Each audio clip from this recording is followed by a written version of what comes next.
mayam ngasi se ko answer gallery de midnight sales tawena khusai wani lakpani ba midnight hai base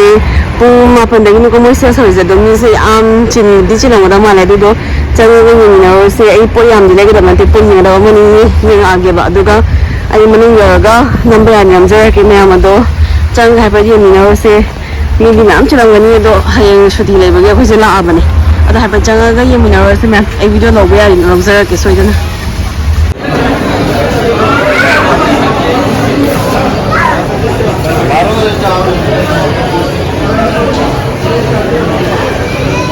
ủa phần đấy mà cái trường hợp hôm nay mà nói phần này bên lạc này mà hôm sẽ có cái nó đâu answer gallery đã đưa mình này chia sẻ với anh mình này chia sẻ với nhau để thằng nào nó cái gì đó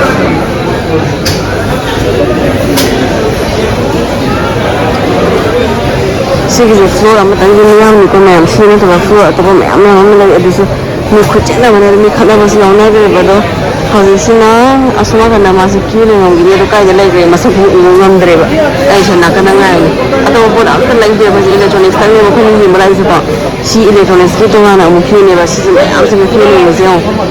si am se kini boleh kan payment tahu yang dah ni tu hai mama dah yang dah unboxing tahu lah kan mem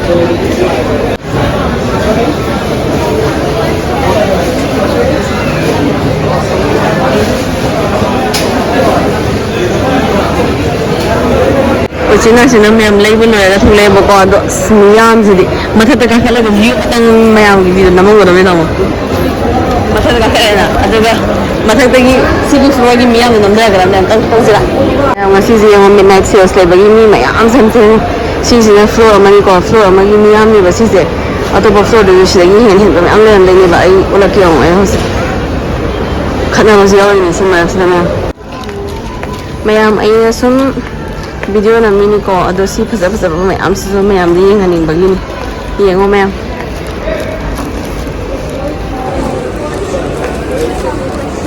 phasa ja si ze akai gi yeng na to tung thawang sa ai nga to swa thwa ma ka si yengo mem akai gi yeng ze si mem ze tha de kya da phasa ni mem ai yeng ze da pu bi da ai yeng ze pu bi da phasa ge da Sedangkan tum thok kasi mình này chia sẻ cái tum thok kasi cái làm cho nó không anh chỉ bảo mình thông hàng được nhỉ xem em xin này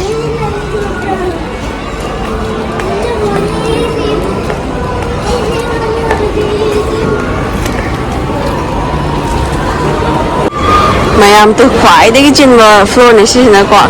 grocery section à đấy cái electronics số lượng đây quả cái nó sẽ giàu vào đấy khoái đấy cái trên vào section này em hiện mà nó sẽ là cái một big miyang zamte mo hai ba mai mem da tum na driver khang de ngasi di night out se answer gallery de to se na hai na ga la pu ma le chi miyang zam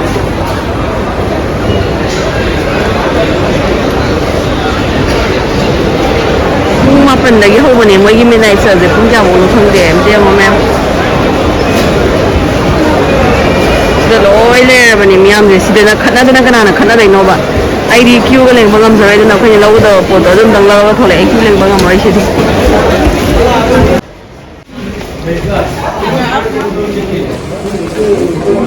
thôi lên mà khơi yên rồi cái mà đã unboxing to video rồi đó là cái lời nói bắt đầu cái mà cái reaction này mình xem nha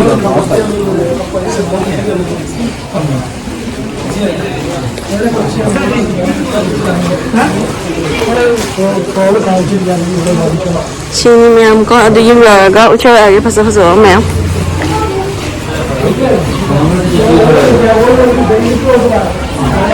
Thằng lệ mama yung dangai mo ko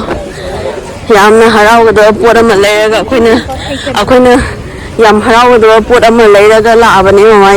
yung da nungai na ngai biramo akoy haraw halage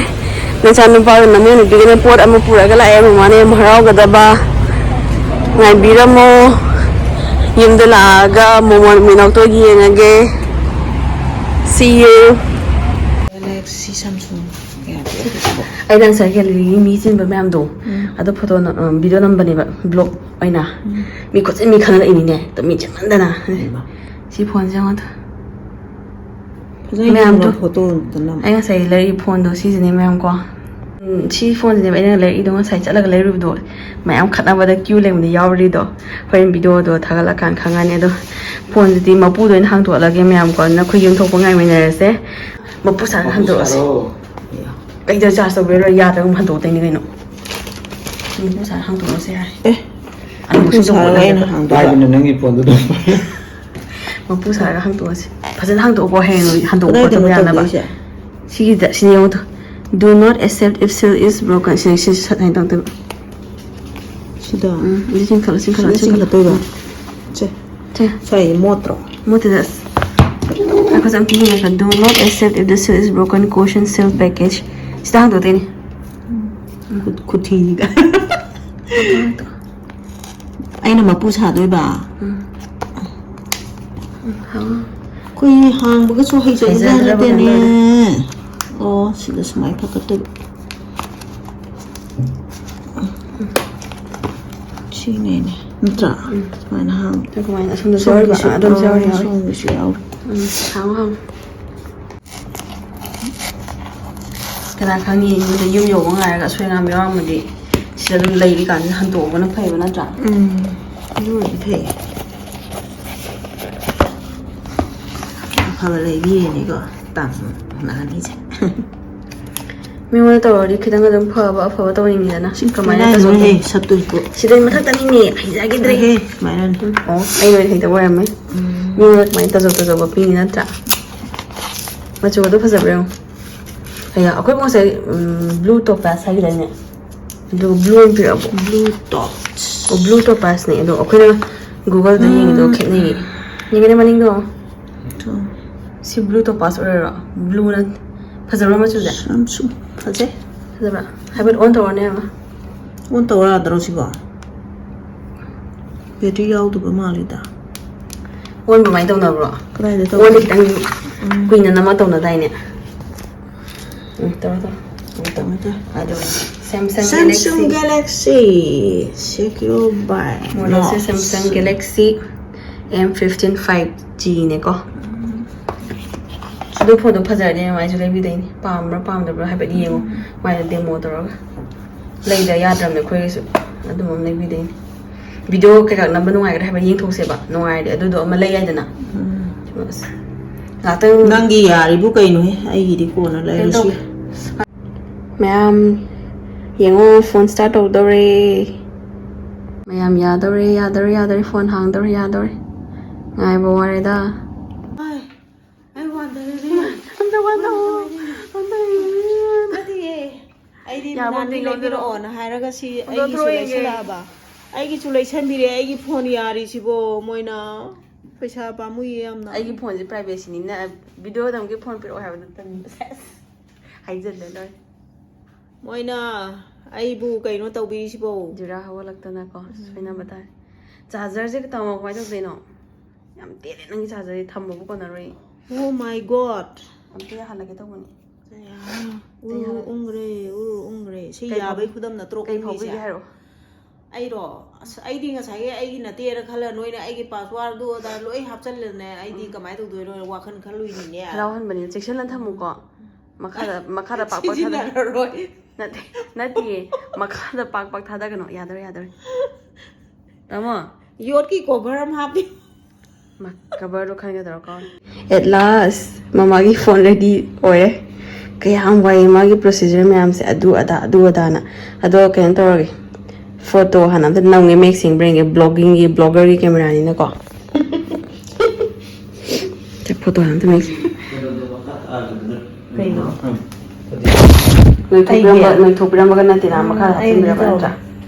ꯀꯩꯅꯣ ꯑꯩꯒꯤ ꯅꯝꯕꯔꯁꯦ ꯆꯨꯝꯃꯕ ꯑꯝꯇ ꯌꯦꯡꯉꯨꯅꯦ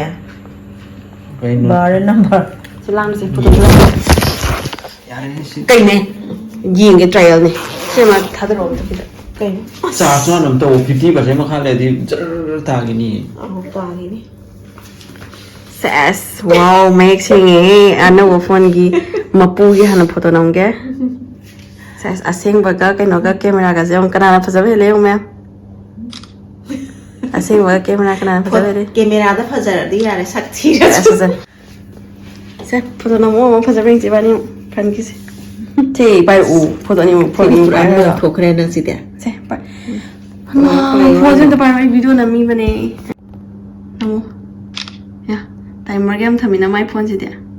timer ꯍꯥꯞꯄ ꯃꯥꯜꯂꯦ ꯑꯩꯅ angle ꯂꯧꯕ ꯍꯩꯇ꯭ꯔꯦ